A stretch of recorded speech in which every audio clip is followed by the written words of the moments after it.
Chancellor Paul Sarvela and Provost Susan Ford, who are unable to be here this evening. I want to welcome you to the keynote event of this year's Hispanic Heritage Month festivities at Southern Illinois University. Thank you very much for coming out for the presentation by Dolores Huerta, an internationally renowned social activist and organizer for the rights of the Latino community, especially the farm workers and their families, for more than 60 years. She's been at it longer than I've been alive. And I suspect that's true for most of you as well. We're truly honored to have her with us this evening. Tonight's event marks the culmination of an exciting month for the campus. As you know, for the past 3 weeks, we've learned much and celebrated more of the rich legacy of Hispanics in North America. There have been poignant and timely explorations of the migrant child crisis and of Latino and Latina revolutionaries, Che Guevara and Frida Kahlo. Along the way, we have sung Spanish karaoke and danced the salsa, made piñatas, and watched a documentary of Cesar Chavez, and much, much more. The entire university community has enjoyed and benefited from this past month's programs, sponsored by SIU Center for Inclusive Excellence, with the support of many different groups and offices on campus. It's been great, and thank you very much for inviting me, the likes of me, to join you. Hispanic Heritage Month has been around in one official form or another, at least since President Lyndon Johnson proclaimed a week's celebration back in 1965. President Ronald Reagan made it a whole month in 1988, from mid-September to mid-October. Here in Carbondale, community leaders, students, faculty, and staff join in to pay tribute to the generations of Hispanic Americans who have positively influenced and enriched our nation and society by recognizing their contributions and by sharing their heritage and culture. So you also know by now that September 15 was chosen as the starting point for the celebrations because it is the independence anniversary of 5 Latin American countries: Costa Rica, El Salvador, Guatemala, Honduras, and Nicaragua. They all declared independence in 1821. There's a quiz. I'm an historian. I want you all to know this. In addition, Mexico, Chile, and Belize mark their independence days on September 16, September 18, and September 21st, respectively. But we don't need to know such history dates to observe the place of the Hispanic community in the United States. After all, the 4th largest Spanish-speaking city in the United States is where, folks? Chicago. Yes, sir. Whose family members have found a warm welcome here in Southern Illinois. And we are all the better for it. Let me conclude my remarks with what I admire most about our speaker, Dolores Huerta. It's a familiar quotation of hers.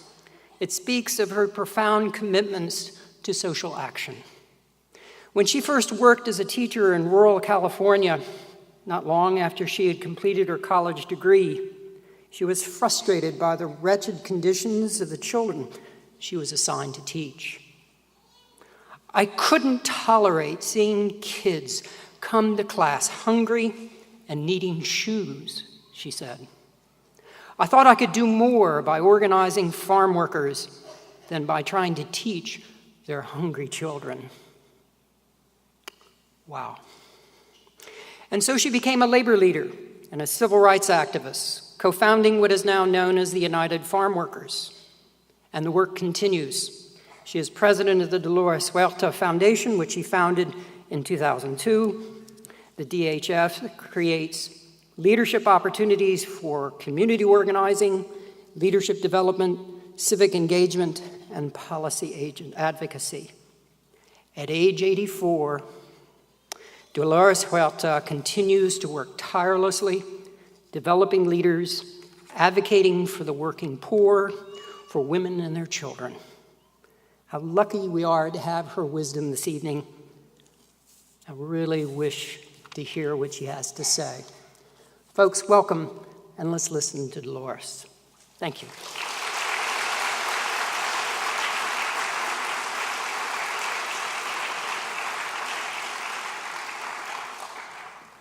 Thank you, Dr. Allen. Next, we'll have Edith Ortiz-Ruiz, who is coming, and she will do an introduction for our speaker. Edith.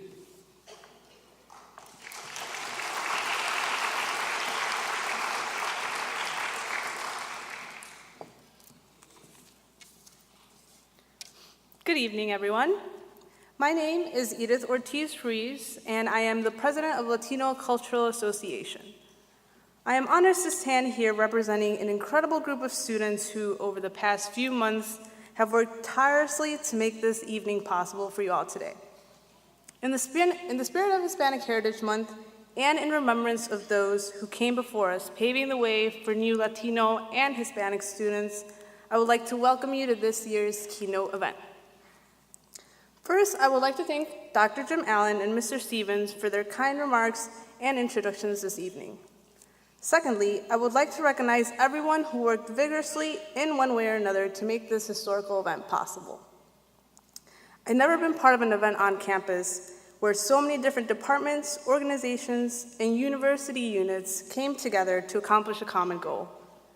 We, the Latino Cultural Association, would like to thank the Center for Inclusive Excellence, the Paul Simon Public Policy Institute, the Hispanic Latino Resource Center, the Graduate and Professional Student Council, the Hispanic Student Council, the Department of Languages, Cultures, and International Trade, the College of Business Office of Minority Affairs, the Associate Chancellor for Institutional Diversity, the Office of the Vice Chancellor and Provost, the Office of the Chancellor, the Office of the Dean of Students, the Honors Program, the SIU School of Law, and University Housing. Those aforementioned units are the reason why we are here today. We thank them tremendously not only for having faith in us students, but also for allowing us, the Latino and Hispanic students at SIU, to undertake such an important endeavor. From this, we have learned a lot. There are no words that can truly honor the legacy of our distinguished keynote speaker tonight. Over more than 6 decades of social activism against social inequality in different areas of our society, she has truly changed the course of American history. In our recent past, when farm workers were deemed expendable and their labor unappreciated, she helped nurture the voice of so many farm workers that talked but were not heard, and she united the fight for better working standards. At a time where there was no space for resilient women in society, she carved spaces for herself as she lobbied and advocated for the rights of women and children as no one else could have. It's been 6 decades, and Dolores Huerta is still a force to be reckoned with. Co-founder of the United Farm Workers with late Cesar Chavez, recipient of the nationally acclaimed Eleanor D. Roosevelt Human Rights Award and the National Medal of Freedom, just to name a few of her accolades, I present to you a woman with a fire for social justice that continues to inspire us today. It is with great honor and admiration that I present to you this year's Hispanic Heritage Month keynote speaker, Dolores Huerta.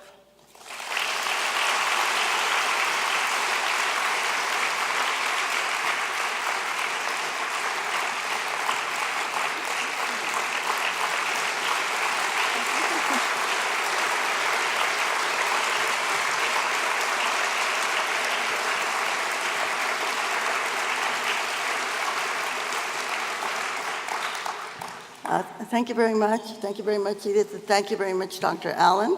And I want to thank all of you who are here this evening so we can share some words together of experience and, of course, things that we all need to work on together. And thank you for having this Hispanic Cultural Heritage Month. You know, it's really interesting when we think about how close we are to the Mexican border and to Latin America, and yet how little we know about our southern neighbors. It's interesting, whenever I pick up the New York Times and you see all of the information that they have about Europe, about Japan, Germany, the Middle East, and there's hardly anything about Latin America, unless it's something bad, right? If it's something bad, they will cover it. But then other things that are going on, we know very little about that. And we have to wonder why that is, that we don't associate more. So I think that this Hispanic cultural time is an important time so that we can share a little bit of the history, that we can talk a little bit about some of the issues that we have with Latin America, and especially because they do impact us here in the United States. One thing I love to talk also is about our culture as Latinos. I think one of the things that we always like to talk about is the things that we can then teach other folks. For one thing, we have this great culture that we like to share, right? We have this great culture of familia. It's not so much about competition as it is about cooperation. And I think so those are some of the things that we like to share. There's other things, of course, that maybe we need to work on, okay? And I was talking to the Latino students earlier, and I think this, when I say this, I think it also applies to many of us, especially the women, because some of the cultural things that we have been taught in the past really don't help us when we think about the issues that we have to deal with today and the things that we have to work on. One of those traditions that we have in our Latino community, and sometimes in the African American community, and I don't know, sometimes I think it's done because they wanted people to feel safe, not to get themselves in trouble, but I know some of you will remember when we were told by our parents, don't go where you're not wanted, right? Did we hear that? And they have in Spanish to say, no sean entremetidos. That's, I think the only way I can translate that to say, don't be a Batinsky. And, you know, you shouldn't go anywhere unless you're invited to be there. Well, you know that with all of the work that we have to do right now to get our society to where it should be, that we've got to kind of break all of those rules, right? We have to look over there, and especially if we go somewhere, we don't see people of color on the podium, we don't see women on the podium, we don't see our LGBTQ community respected, then we've got to interfere. That we've got to run some interference there, so that we have to change things, because basically we have to become sort of missionaries, and we have to become teachers, because unfortunately in our educational system in the United States of America, we really don't teach what the contributions are of people of color. And this is a real disservice because so many then of our kids of color that are going to the school system, they don't even know the history of what their people have contributed to the United States of America. I'll give you a little example. I was recently in Virginia, where the new governor of Virginia was elected, a fellow named Terry McCullough, very close to the Clinton family, to Hillary and Bill. And as he was celebrating his election, he said about the governor's mansion in Virginia, this, he said, is the oldest governor's mansion in the United States. And it was built by Thomas Jefferson. And I thought, it was built by Thomas Jefferson's slaves, right? It wasn't built by Thomas Jefferson, by his slaves. How many people don't even know that the White House and the Congress was built by the African slaves that they were brought in, you know, that were brought here? And so, you know, people think that somehow everything that people of color contributed, that, you know, and so we have this continual, I call it structural racism in our society because we are not taught that. And so a lot of people then they have what they call a white privilege because they think, oh, wow, you know, this was all done by us, and they don't realize the contributions that people of color have made to this country. And we can talk about the Asians. How many people know that it was the Chinese that actually came over here to build the railroads? And of course, when you see those pictures of them connecting the two railroads, you don't see any pictures of the Chinese laborers, and many of them who died during that process. And we could go on and on about some of the things that are not taught in our history books. And so one of the things I think that we do have to fight for is so that we can get the history of what people of color have contributed to our country. Because if we, and I also want to say women, you know, and labor unions. Many, you know, right now we have the issues in our country where labor unions are now representing just a very small fraction of the working people. But how many of us know that it was labor unions actually, that without them we wouldn't have the 8-hour day, we wouldn't have a 5-day week, we would not have safety standards, we would not have unemployment insurance, Social Security, and we would not even have public education.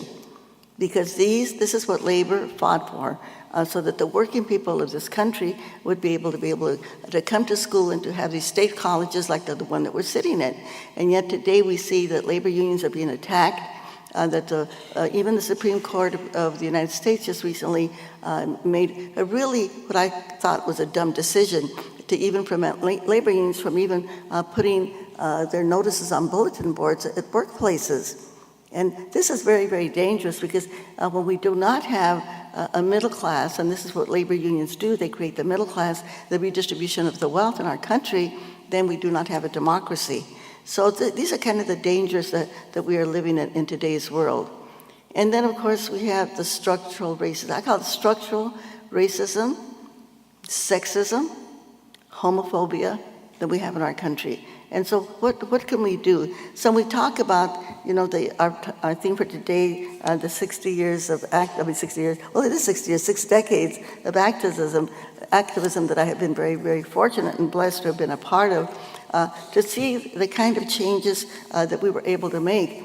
And I actually want to be here today to ask all of you to kind of join the movement for social progress, for social justice. Because as we know, this is a long road, and I guess we're just like about, maybe not even halfway there, but we still have a long way to go if we're going to try to create this kind of society where everybody is treated fairly, when everybody is treated equally, and we do not have any discrimination against any person or any organization, but that we can all share in the prosperity and the resources of our country. You know, when we started organizing, Cesar Chavez and myself, people would say to us, how are you going to organize the farm workers? They're poor, they're not citizens, they don't have any money, they don't speak English. How can you possibly organize these people? And many, many attempts had been made to organize the farm workers. But what we did is we said, guess what? As we talked to the farm workers, because we had to convince them that they could actually make changes. And we had to convince them that if they did not make the changes, nobody was going to make it for them. That they are the ones that had to make that commitment to change everything. And so we said to the farm workers, and I'm going to say this to you also, you have power. You have power. Where's that power? The power is in your person. But we know that individually, we cannot really make any changes unless we work together, unless we take direct, non-violent action, and this is the way that we make changes. So I want to just go back a little bit in time and tell you about some of the changes that we made starting way back in the 60s, okay? In California, before the Farm Workers Union, Cesar Chavez and I belonged to another organization called the Community Service Organization, and we organized the Spanish-speaking people, the Latinos throughout the state of California, and we passed, and I'm not going to tell you all the legislation, but just some of it it still has an impact to this day. One of the changes that we made in California first, and now it's in many, many other states, is that people could actually vote in their own language. We passed a bill in the legislature that you could get your ballots in the Spanish language, or in Tagalog, or in some other Asian language if you needed to do that, okay? We passed disability insurance for farm workers, so that farm workers, if they got sick outside of the job, they could actually get a check. By the way, there's only 2 states that have disability insurance for farm workers. It's California and Hawaii. And later on, with the United Farm Workers, we passed unemployment insurance for farm workers, so farm workers could get a check, you know, when they were unemployed. Another very major piece of legislation that we passed, which today is really benefiting millions and millions of people who were residents of the United States and are not citizens. And this law that we passed in California back in 1961, many of you in this room were not thought of yet, okay? You weren't around yet. But this bill here said that you did not have to be a citizen to be able to get public assistance. Before that bill passed in California, then later on in the U.S. Congress, you could not get any kind of assistance to the aged, to the blind, to the disabled, unless you were a U.S. citizen. When we passed that law, we said, no, you can get this assistance if you are a legal resident of the country. Now, think about that. Today, Millions of people who are residents of the United States are covered under the Affordable Care Act, okay, under Obamacare. They are covered because we passed that law way back in the 60s. So it's really, to me, I think when you think about the millions of people that are helped by work that we did way back then, that's so exhilarating to think about that, we actually were able to do that just with ordinary citizens coming together. And then, of course, in the farm workers movement, we passed several major pieces of legislation, the right to organize, that farm workers could come together and have a union. Unfortunately, again, only California and Hawaii have that law. And in Hawaii, because of the Longshoremen's Union, that they have that law. We passed amnesty, the amnesty bill in 1986, where we had 1,400,000 farm workers, and many other people became legal residents of the United States. That was in 1986. Again, because people working together to pass those laws. And I know some of you that are out in the audience, you supported the farm workers. I know I spoke to a woman this earlier today, Barbara, she's out in the audience here, that she was one of those people that contributed and helped to make sure that the farm workers were able to organize. And I thanked her because of her and many of you out there that supported us at that time. Farm workers have toilets in the fields. Who knew? Farm workers didn't have toilets. Can you imagine working out there 30 miles from the nearest town, especially for the women? They had to put towels or sheets or something out there so the women could, when they had to do their business, they wouldn't be spied on by everybody else, especially the foremen and the contractors. And cold drinking water for the farm workers. Working in all that heat, they didn't even have cold drinking water. Now it's a law. And not only in California, but it became a law throughout the United States of America. And it's interesting because we actually negotiated that in our contracts in 1966, I think was our first contract. It didn't become a national law till 1982, I believe, almost 20 years later. So I guess what I'm trying to say here is that we can make these changes, but we can't make it unless we actually come out there and get together. And if we look at today's world, where are we today? And everything that we fought for back in the 60s, we're kind of having to refight again. And unfortunately, we see that we still have a lot of those civil rights issues that they're not yet corrected, and we have this terrible, terrible racism that we have in our society. And I know that you here, because you're close to Ferguson, you've been aware of the slayings of people like Michael Brown over there in Ferguson. And then in California, of course, we had Oscar Grant, who was killed by the police in Oakland, California. So throughout the country, we keep hearing about these police slayings. It's like the lynchings. It's like lynching. But it's not being done by the police. And it's not only here, we have it in California, we have it throughout the United States, where young black men and Latino men are being just killed by police for no reason whatsoever.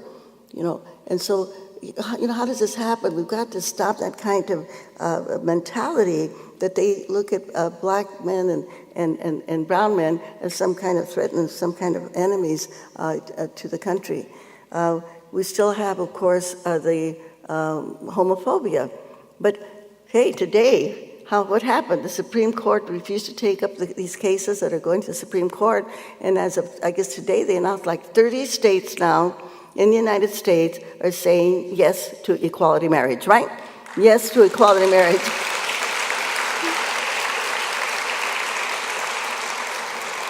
And I know that people in this audience are okay with that, but sometimes we have to talk to our peers or to our families and kind of set them straight on some of these issues. And I want to say to our Latino folks in the audience here especially, that there was a Mexican president of Mexico. He was the first indigenous president after they got the independence from Spain. And he had a great saying that I want to share with you. And his saying was, el respeto al derecho ajeno es la paz. Translated into English, that means respecting other people's rights is peace, right? So I think who somebody wants to fall in love with, who they want to get married, who they want to live with, isn't that their business, right? I mean, why should anybody else interfere in what somebody else wants to do, we have to kind of get that message out there to people so that we can stop the homophobia. that's going on in our country. And then, of course, and I want to tell you a story about sometimes the same people that are attacking people who are gay, lesbian, or transgender, bisexual, they're the same people that are attacking immigrants. And I'm going to tell you a story about a young man, actually, who was killed. He was killed in Wyoming because he was gay. And these young men came and they took him out, apparently to have a drink or whatever, and then they took him actually and they murdered him. And they beat him with a gun, and then they tied him to a fence until he died. Then they went into town to look for a Mexican to kill. And there were two young Mexican Americans that were walking down the street, and so they attacked them. But these two young men, they were kind of strong, and they had a board, so they were able to beat them off. They beat them off. And but with the gun that they had just killed this young man with, they went and they started beating one of the Mexican kids on the head, and they split his head open. Well, they got the young Mexican Americans were strong enough to defend themselves, but because of the fact that they used that same gun, they were able to identify them as the killers, because the gun that they had bludgeoned the young gay man, it had this, it had his blonde hair on the gun, and they had the Mexican American kid's hair on the gun. So they were able to positively identify them. So you can see that these people that have so much hatred in their hearts, it's not just against the people who are gay or lesbian, but it's also against immigrants. And it really comes from ignorance, It comes from ignorance, and it's unfortunate that that happens. And then another group, of course, that they always attack are the feminists, right? Women who fight for their own reproductive rights.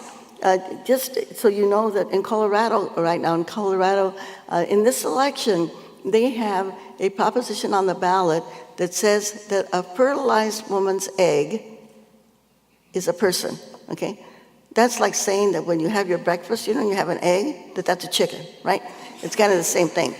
But so people are fighting really hard now to try to defeat that proposition. When we talk about women's right to choose, I need to share with you that I am the mother of 11 children, okay?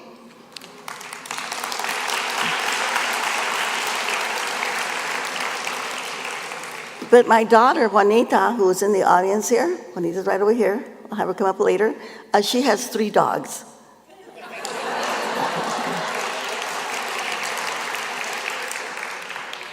So I think that's one of the messages that we have to get out there, is that no one can tell a woman, or should even think about telling a woman, or should not be passing any laws that will control a woman's body, right? The only person that can control a woman's body is herself.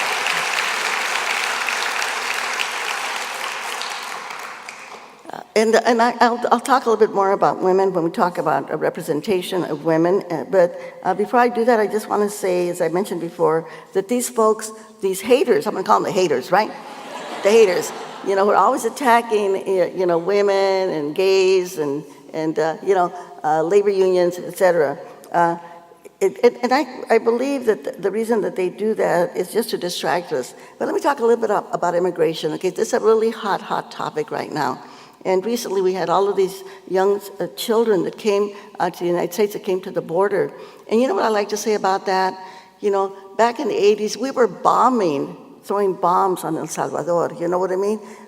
We were creating wars. I don't know if you've ever seen that movie. They actually made a movie about the wars in El Salvador called Voces Inocentes, Innocent Voices. If you get a chance, check that movie out. And it talks about those wars that were happening. And so this was U.S. policy, what we were doing there, trying to hold up some of these repressive regimes and trying to fight the guerrillas that were trying to change those regimes. So I like to say this, when they came over here, all those children, we have a debt to Central America. Those children came here to collect on that debt, okay? That's what they were doing here. And we have to change our policies towards Latin America, because we have had, over the decades, I guess from almost the beginning of this country, the first foreign country that the United States invaded was Mexico. Just when Mexico was trying to form its government, U.S. troops went into Mexico. But what's happening today? Why do immigrants come here to the United States? Why do they come? Well, when we see, after we passed the amnesty bill in 1986, everybody thought, oh, that's going to kind of calm down the immigration. But the reason that so many immigrants have come in recent years is because, again, we passed a policy here in the United States, we passed a law called NAFTA, the Free Trade Agreements. Now, it was interesting, when that law was passed, that the people in Oaxaca, the indigenous people in Oaxaca and Chiapas, they protested because they knew that that law was going to hurt them. We in the United States, we didn't have a clue. The only people that were really conscious of what was going on were the labor unions, because they knew that it was also going to hurt, because it was going to export jobs out of the United States of America. But what happened as a result of NAFTA, then, and I want to give some examples of the millions of people that are here, the undocumented people, a lot of them are the corn farmers. They're farmers from Mexico. But today they have to compete with agribusiness here from all of our Midwest corn growers here. So today, although the corn started in Mexico, they import more corn to Mexico from the United States than what they grow in Mexico. Why do they do that? Because we have subsidized our corn to make it cheap. And so the small campesino farmers over there, they cannot compete with agribusiness from the United States. And so they're not going to starve, they're going to come here. And then what else do we have? We have the big box stores like Walmart. They go into Mexico and set up shop over there. And all the small shopkeepers, the mom and pop places, they're put out of business. Where they're going to go? They're going to come north also. And then we have the maquiladoras, the big factories that go over there also. And so one other example I can give in terms of Guatemala and Honduras and El Salvador. Think about bananas, okay? How many millions of bananas do we eat every single day? Now, when I was in Guatemala and I saw the poverty in Guatemala, and I know people from Guatemala, what did I see? The big trucks with Dole, D-O-L-E on them, right? Chiquita banana. So all of the bananas that we eat every day, that money never goes to the people, from those lands. It doesn't go to the workers or the people that pick the bananas. It comes back to the United States. So they never get the money that we spend on their own goods. And what I like to call this, I call it economic colonization. Economic colonization. We control those economies of those countries. And if we think about what we did with World War II, what did we do there? After we defeated Japan and Germany in World War II, we actually lent them millions of dollars so that they could rebuild their economies. And so we have Sony, Mitsubishi, Toyota, all of those corporations became strong with American dollars. And then we said to them, also Volkswagen in Germany. We said, you know what? You don't have to pay us back, just keep the money, okay? So, that was what they called the Marshall Plan. But we don't have that same kind of a plan with Latin America. It's like American companies taking over their economy. This is what we have. And then if there's some countries that don't want to cooperate with us and they don't want to participate in our free trade agreements, then we make them our enemies. When we think of Venezuela with Hugo Chavez, okay? Why don't we like Hugo Chavez? May he rest in peace. Because he said the oil of Venezuela belongs to the people of Venezuela, okay? And what did they do with that oil money in Venezuela? They built clinics. They erased illiteracy in their country. The women in Venezuela, they get a check every single month whether they work or not. It's got nothing to do whether they work or not. They had free milk for the people, etc.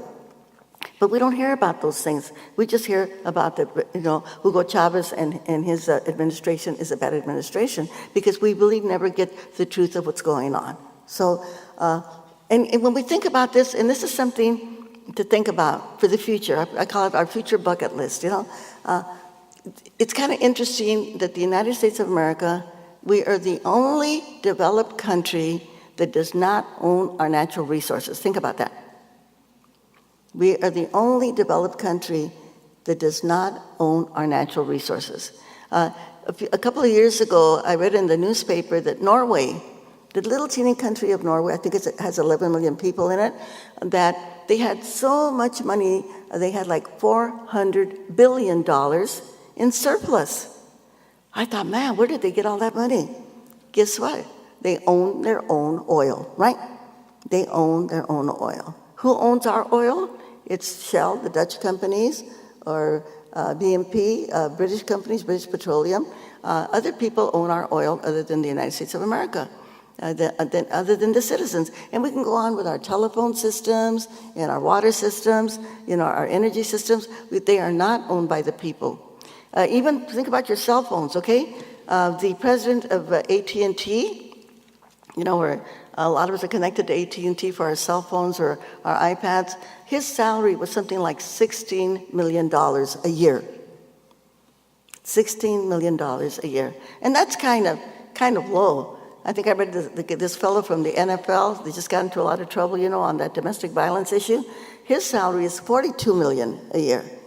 And, they get all of this money in stocks and bonds. And so, this is like this inequity that we have in our society that somehow we have to figure out how to fix this. Because then we have the 1% of our society that has so much money and the 99% that doesn't. So we have like 400 families, or I should say 400 individuals, including the Waltons that own Walmart. They have more wealth than 1,500,000 people. Can you imagine that?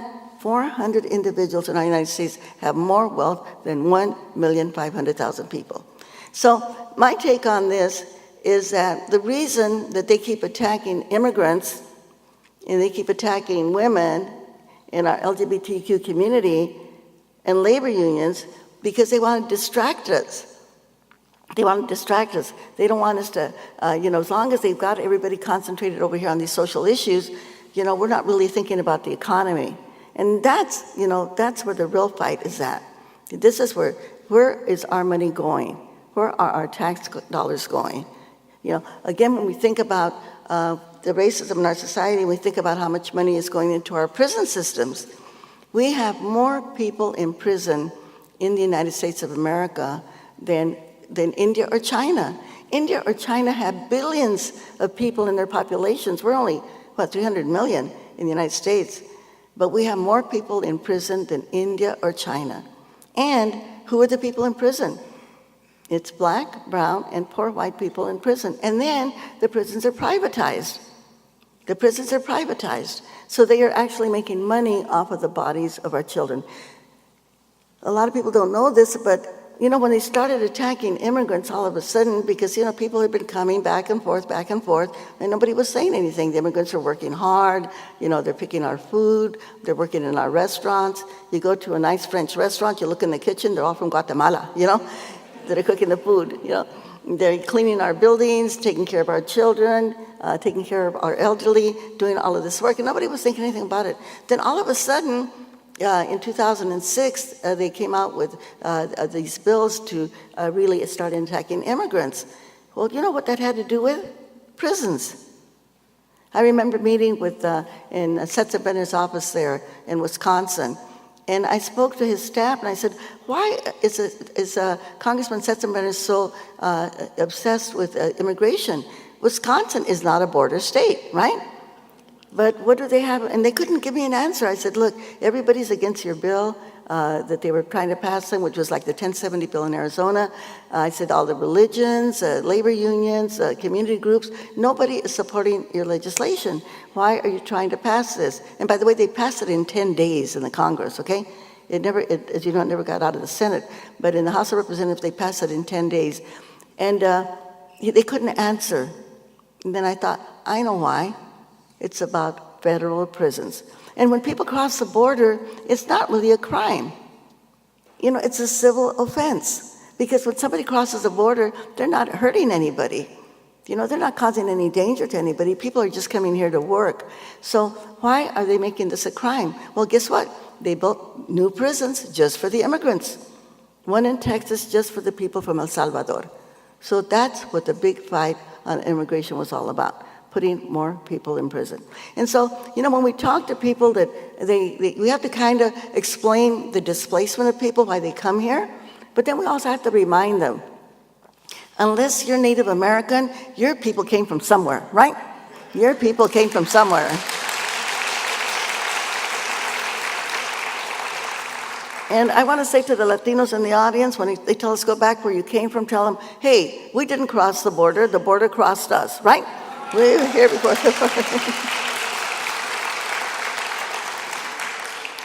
You know, they have found, for instance, in the state of New Mexico, where I was born, New Mexico, by the way, is part of the United States, okay? But they actually found clay vessels with chocolate in New Mexico that had come all the way from Peru, you know? So the indigenous people used to come back and forth. You know, they have a state in Mexico called Michoacan. Well, guess what? We have a state in the United States called Michigan, right? You know? So isn't that very, very kind of similar, right? And so there were no borders. People went back and forth across the borders, you know, and they traveled until we started putting the borders up there. So part of, again, what we have to do is kind of educate people on the past so that they understand that, you know, at one time there were no borders and people were able to cross freely back and forth. So the only way that we can really kind of address some of these issues is that, you know, we've really got to educate people, and then we've got to stay involved. When we think about who are the people that are creating all of this hatred and all of this politics, and right now we're in an election year, so everything is kind of bubbling right now, and you know, we're seeing on television these issues about people that are running for the Senate and why it's important to save the Senate, which I'll talk about in a second. But we have to look at some of the people, the big guns, the people that are really creating the policies of the United States of America. And I just picked up a copy of Rolling Stones magazine, and I recommend to everybody, and maybe you can get it on the internet, but there's a big story there about the Koch brothers, right? About the Koch brothers, and the kind of control that they have of the politics of the United States of America. And these men are worth, pick up on this, I was talking about millionaires. These brothers are worth $40 billion. Can you imagine? They have more wealth than many of our major U.S. corporations. This one family, $40 billion. Now, it'd be great if they would use some of that money for the good instead of using the money for the bad. But unfortunately, they are using their money to buy up as many Congress people. They're involved in many political races. I just got an email from my hometown there in Bakersfield, California, in Kern County, that they're actually putting money against one of our Latina women who's running for the U.S. Congress, Amanda Renteria, right? They're already in there putting money to defeat her. And when you look at that, their history, it is sordid. It is sordid. They have been fined multi-millions of dollars for all kinds of damage that they have done to the environment. In fact, even the killing of 2 young women because they refused to maintain their gas pipes. One of them blew up and killed these 2 young teenagers, right? And then they had to go ahead and they had to settle a claim for that one. But they actually literally have no shame in all of the crooked things that they have done to make their money. And yet these brothers, the Koch brothers, are trying to control our politics of the United States of America. And what the Rolling Stones article literally says, that they have they actually bought out the Republican Party. They have kind of bought out the Republican Party. And they were many of the sponsors, of the original sponsors of the Tea Party, which right now we have this Congress that we have in the United States that is refusing to do anything. So how do we counter that? How can we counter something like the Koch brothers? How do we counter the Supreme Court decision of Citizens United, which says that corporations can give unlimited amounts of money, like these brothers, to the electoral process, to unlimited amounts of money to elect their people to the Congress and to the U.S. Senate and to the presidency? Well, you know what? There's only one way to do it, and that is by getting out there ourselves and doing like we did the farm workers movement and organizing people to vote, okay? I just want to give you a couple of examples of the way that we have been working on this. In California, we just recently passed a proposition called Proposition 30. And what our proposition did, and this was put on the ballot for everybody to vote on, Proposition 30 said, if you are a millionaire, you have to pay 3% more in state taxes. If you earn $500,000 a year, you pay 2% more in state taxes. If you make $250,000 a year, you pay 1% more in state taxes. As a result of that proposition, we got into our state budget over $6 billion, okay? $6 billion, because the people voted yes on that proposition. Where did that money go? The bulk of that money went to education, and part of it went to health services, and things that we needed in the state. And guess what? We're going to have another $6 billion next year, and the year after that, and the year after that. Although we do have a sunset provision, I think, after a few years, and then we'll try to pass it again. But this is, this is what you call people power, right? The electoral power to get some of that money from the millionaires and put it back into the general fund. Then the other thing that I want to just talk a little bit about what we're doing with the Dolores Huerta Foundation, how we're trying to actually change some of these systems. Recently, what we've been focusing on is education. We have, again, a crisis in education. It's a civil rights issue because our educational system right now is, in most states, and I'm not going to say all the states, but in most states, especially the Southwest, and I believe other areas also, we have a lot of discrimination against our Black and our brown students.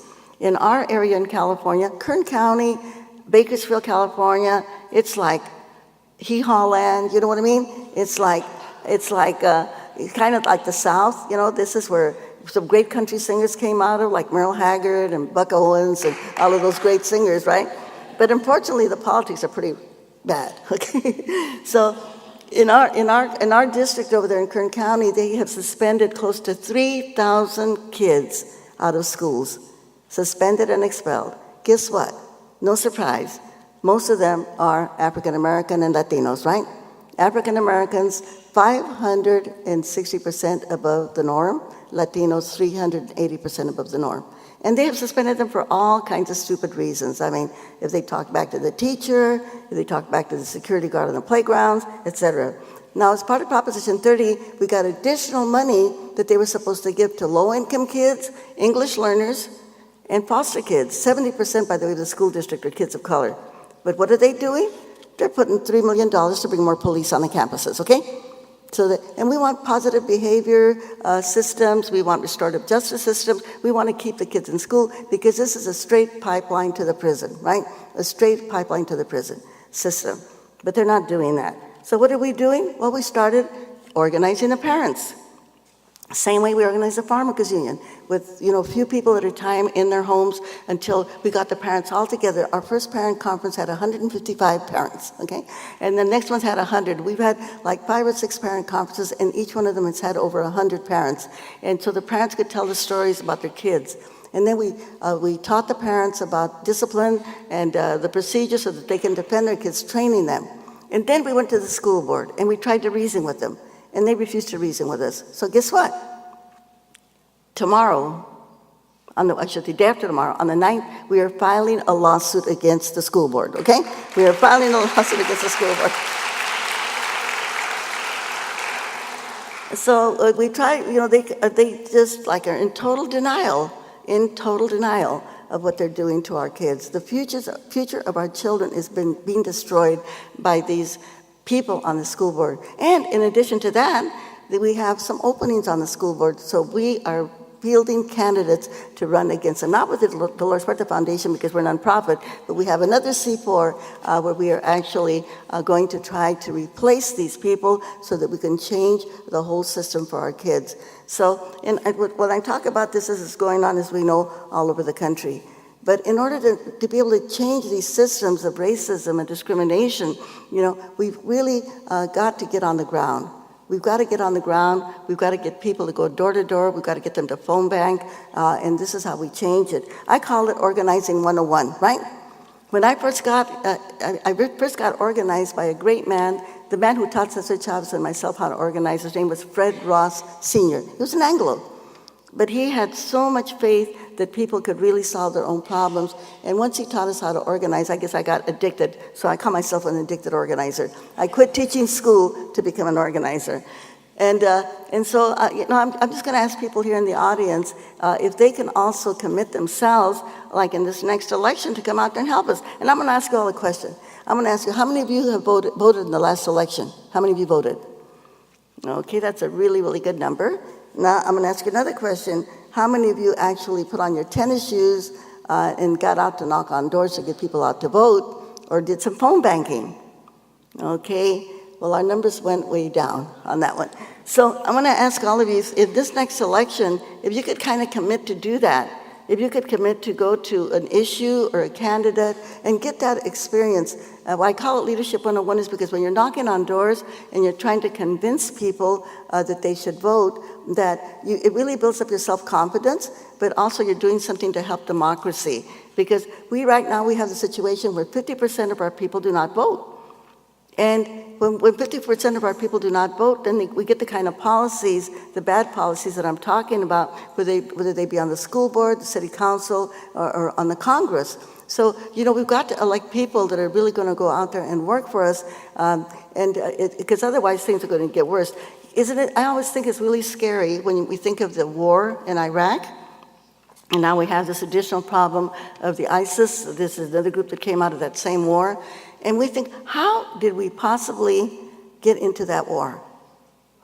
Because we didn't have the information, because it was all lies, and yet it was our Congress that actually approved that war. How did we get into that war? What does that say to us as a democracy? And we have all of these other issues that we have that are before us. Well, the only way that we can really stop this and the only way that we can change this is that we've got to get involved. We've got to get out there and we've got to learn what's going on. And I'm not going to ask you to raise your hands on this one, but just silently to yourself, I'm going to ask you, and I know a lot of you are students that are here from other places, but even here in Carbondale, do we know who the mayor is? Do we know who the local supervisor is? Do we know who the congressperson is for this area or for your home area? Do you know who your state senator is? Do you know who your U.S. senator is? And I know one question that you will all know. How many of us know who the president is, right? That's Obama. So the thing is that we're not really taught a civic education anymore. And so people don't really know, and they don't really understand what their obligations are as citizens of our country. Because if we have a democracy and people are not involved, and they're not educated, and they're not informed, then that presents a really serious problem for our democracy. There was a Spanish philosopher named Jose Ortega y Gasset. He was in Spain before the Franco dictatorship took over Spain, and he wrote a book called The Revolution of the Masses. And his book is about people being educated and people being involved. And he said in that book, if people are not educated, if the citizens of the country are not educated, then what you have is mob rule. What you have is mob rule. And in our country, we can translate that to think of people, again, like the Koch brothers, who are really criminals in what they've done to so many people in terms of the climate, in terms of the environment, the pollution that they've done, people that have been injured because they refuse to obey the safety laws, the people that they are financing to run for Congress that are just going to help them get richer. This is what I call mob rule, in a way, in our own society. And it's happening while we're sitting here, and it's happening all around us, and we have to find a way to counter it. We have to find a way to counter it, and the one way to counter that is by voting. That is what we can do, just by voting, and making sure that we get good people elected. And by the way, some of you need to run for office, okay? Think about that. And if you think you're not qualified, just think of George Bush, right? Yeah.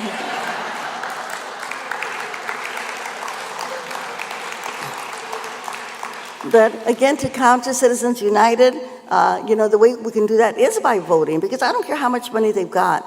I don't care how much money they've got. At the end of the day, the people that vote are the ones that are going to make the decision. In California, we had our Governor, Jerry Brown, that we finally got back. This is the second time around for Jerry. But the woman who ran against him, she was an executive for a big corporation. She spent $160 million on that gubernatorial race. He spent $35 million. But guess who won? Jerry Brown won. Why? Why did he win? Because you had the janitors, and you had the housekeepers, and you had the laborers, and you had the farm workers, and they were all out there knocking on doors to get Jerry Brown elected. And he won big. So we have, people, we have the power, but we've got to get out there and do it. And I want to say something here when I talk about elections. We've got to get public campaign reform. Think about that again on that bucket list. public campaign reform so that, we can get the state and the government to pay for elections. So that means that you, who are in this audience, can run for office and be elected. In our Dolores Huerta Foundation, even though we're a nonprofit, once our people learn how to organize, guess what? They get themselves elected to office. 12 of our people have gotten themselves elected to school board, city council, water boards, recreation boards. This is what they've done on themselves, just on their own. So we just have to learn how to do that civic engagement and get out there and do it. And by the way, the women out there, okay? We've got to get more women elected and more people of color elected. Right now, if you look at our U.S. Senate, there's only a few of us up there, right? And we are 50% of the population. And sometimes women, you know why women don't run? Because they think that they've got to be so prepared to be able to run for office. Well, the guys don't think that way. They figure, I'm going to learn on the job, okay? So we as women, we can learn on the job also. And we've got to also, I want to just throw this in here real quick, we've got to change the way that we educate our women. Because our women are educated to be victims. Somebody's going to take care of you, they say. Somebody's going to protect you. And we got to learn that nobody's going to take care of us but ourselves, okay? We've got to be so strong that no one can dominate us or take our careers or our lives away from us. We've got to be physically strong, psychologically strong, and emotionally strong. And when I say women, I really mean the word feminist, because if you support workers' rights, immigrants' rights, LGBTQ rights, we want to protect the environment, you support labor, you are a feminist. So that means that the men in the room are also feminists, okay? It's not just the women. So I just want to say about our foundation, I hope you all can support us. We're on the web. It's DoloresHuerta.org. And I'm going to have Juanita come up here and tell you in a minute how you can actually, get engaged with us to help us, because I do want to invite you to join our movement. I know that we can make it. We can change our society. We can change our world. And remember, all of the movements start from the bottom. All, which is the civil rights movement, the peace movement, the environmental movement, our LGBTQ movement, all start from the bottom, and so that we can make that happen. But in order to do that, we've got to make some sacrifices. And to those of you that are here from other parts of Illinois, and you come to this beautiful little town of Carbondale, I'm going to say stick it out, okay? Stick it out. Stick it out, because, when we think of Nelson Mandela, who was in prison for so many years, and he used that time to educate himself, right? So you're here in Carbondale, and you're not in jail, but you can be here for the 4 or 5 years that it takes to get your degree, and so stick it out. You need a sacrifice. I have a son, my oldest son, Fidel Huerta, is a doctor. And when he was going to a school for pre-med and medical school, we never saw him. He didn't have time for dates. He didn't have time for parties. He was just there hitting the books. But you know what? He became a doctor, and now he can help so many more people because he's a family practice doctor. So, students, you just got to stick it out and ask for help. If you need help, and, you'll ask somebody to help you. Sometimes, again, in our culture, we feel like if I ask for help, people are going to think I'm dumb, you know what I mean? Or it's just an ego trip. When I was working in the movement with all my 11 kids that I had to ask everybody in the world for help. Could you help me with my kids? Could you help me with my kids? I had so many babysitters, I lost track, right? So we can't be ashamed to ask for help. We got to go out there and ask for help, and people are out there and they will give it to us. So a couple of things I'm just going to say. I think I'm almost time for the question and answer period, but in terms of ending racism, okay? And how many of you have seen that movie, Nacho Libre? Okay, there's if you haven't seen it, look it up. It's really funny. But there's a scene in Nacho Libre where Esqueleto, he says, "I believe in science." Okay, so to end racism, we have to believe in science. All right. So I'm going to ask this question. I know we have an educated group here. What is the name of our human race? Somebody shout it out. Homo sapiens. Okay, next question. Where did our human race begin? Africa. Don't we all know this? Okay, our human race started in Africa, went across the Bering Strait to the Americas, to Asia, came down to the Bering Strait to the Americas, kind of lost their color a little bit, and we have one tribe that got lost up north. They got really, really cold, and they lost their color completely, right? So now they have to go to the beach or the tanning salon to get their color back.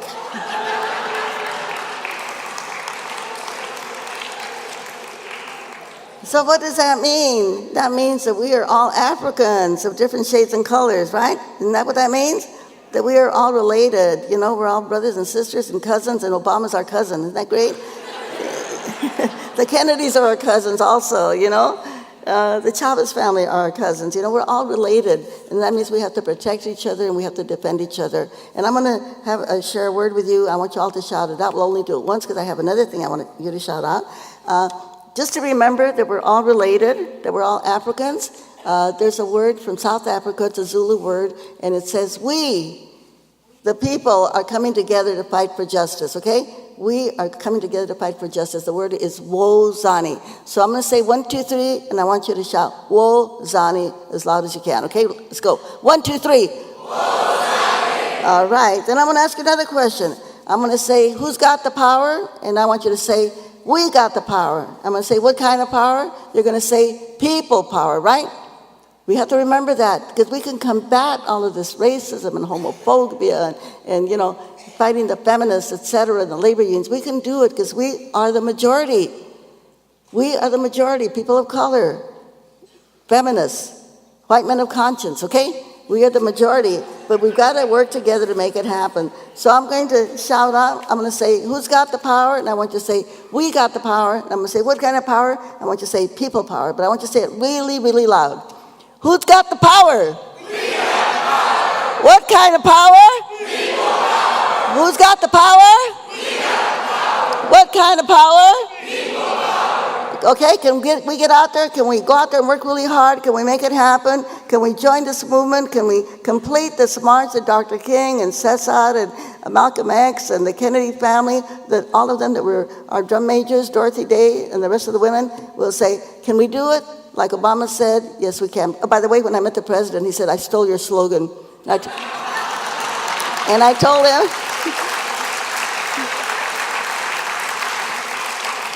I told him, yes, you did. Yes, you did. And for the women in the room, I'm the one that came up with Si se puede, not Caesar. All right? Okay, so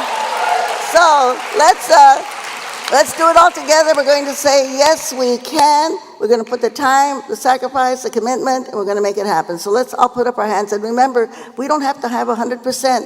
The militant few. When we started the Farm Workers Movement with Caesar, myself, and his wife, Helen Chavez. Okay, so let's put our hands. We're going to do Si se puede all together. Let's go. Si se puede.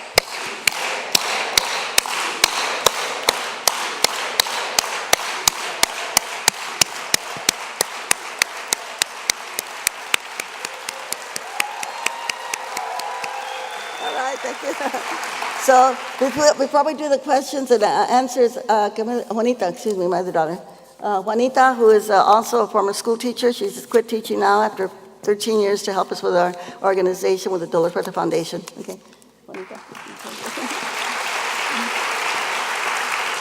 In case any of you were curious, I am choice number 8. But I just wanted to let you know that you can stay involved with the work that we're doing with the Dolores Huerta Foundation. There's a few ways to get involved. You can text the word organize with your email address. You have to text the word organize before your email address to 51555. And then we'll put you on our mailing list and we'll keep you abreast of everything that's going on. You can support our foundation financially if you have the income to do that by texting the word donate and a dollar amount, whatever amount you choose is very welcome and helpful. Donate to 41444. If you can't remember any of that and you don't have anything to write it down with, you can just visit us on our website at www.doloreshuerta.org, and all of that information is there. You can sign up for our social justice network, you can donate, you can buy wonderful things from our fabulous merchandise store, many ways to support us. And if all of that is beyond your ability, don't have a cell phone, don't have a computer, don't have internet, I have cards. You can just come up to me, get a card, and write down your email address and your address, and we'll keep in touch with you. Thank you very much. Thank you. Just one additional thing. I do not take any money from the honorariums that I receive. It all goes to the foundation. We have a staff of 12 people. Right now during election time, our staff kind of doubles because we've got people knocking on doors and phone banking. And you probably say, well, how do you live? Well, in 1988, I was beaten up by the police in San Francisco for picketing George Walker Bush, the first Bush, and we sued the city. And guess what? They have to pay me $2,000 a month till I die. Okay, so that's how I live.